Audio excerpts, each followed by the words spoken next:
La France, enfin, il est plus là. Enfin, là, si, ce soir, il est le plus grand. C'est pas très clair ce que C'est le lancement de l'année. Le plus grand commentateur historique de la télévision française pour nous commenter ce qui se passe dans les vaccinodromes. Voici monsieur Léon Zitrone.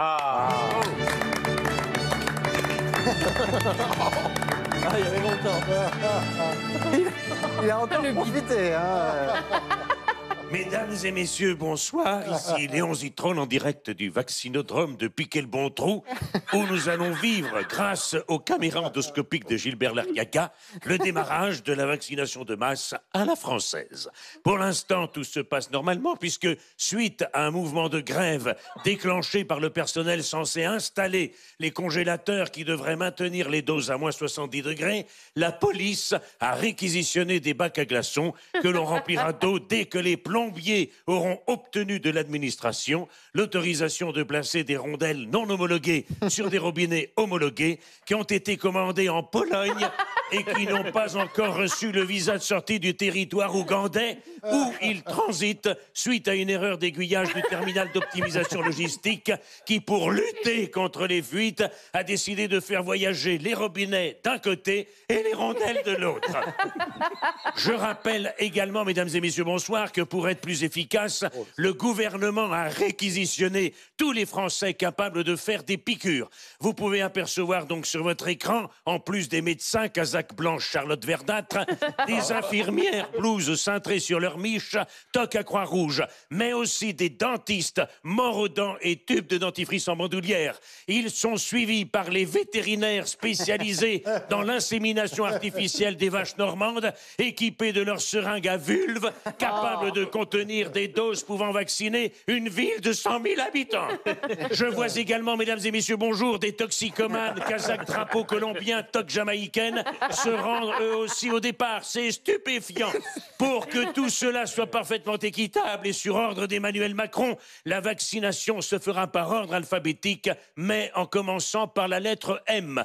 D'autre part, le vaccin AstraZeneca étant potentiellement dangereux, il sera réservé aux personnes de moins de 55 ans non essentielles, comme les testeurs de déodorant par reniflage d'aisselle, les calibreurs d'évacuation de WC à la turque, ainsi que les perceurs de boutons d'acné intervenant dans les EHPAD. Mais je vois que les malheureux qui attendaient une greffe de la jambe dont l'opération a été déprogrammée pour désengorger les hôpitaux n'ont toujours pas avancé d'un mètre. Tandis que les greffés du rectum utilisent leur performance anale pour tenter d'asphyxier les asthmatiques qui les suivent de près. Oh mon Dieu! Il y a même la mère écologiste de Poitiers, Léonore Monconduit, celle qui veut empêcher les enfants de rêver, qui a dû reporter la greffe de cerveau qu'elle devait subir en s'écriant « Mon conduit est bouché, mon conduit est bouché !» Ah, c'est horrible, c'est affreux. Voici qu'un groupe d'islamistes, Kazakh Djellaba Tokchechia, tente de contourner les barrières afin de réclamer des vaccins halal, avec l'appui de jeunes rabbins intégristes qui réclament quant à eux des vaccins cachers. Ils sont immédiatement rejoints par des véganes fondamentalistes qui ne veulent pas que les vaccins soient testés sur les animaux comme les rats, les singes ou les électeurs d'Anne Hidalgo.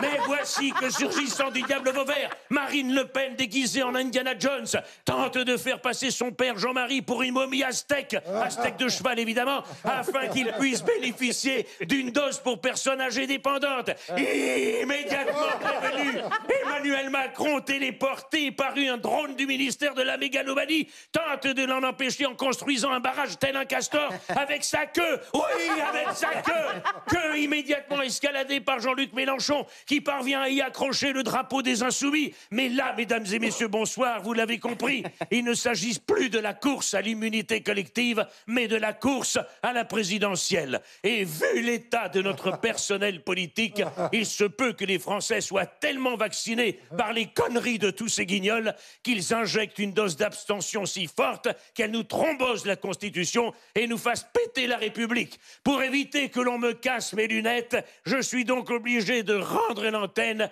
et de partir me réfugier, mesdames et messieurs, bonsoir, immédiatement dans un abri anti-atomique situé à moins de 10 km. C'était un reportage de Léon Zitrone, les costumes étaient de François Fillon, les plateaux repas de Pierre-Jean Chalençon. À vous les studios, à vous Cognac Cher.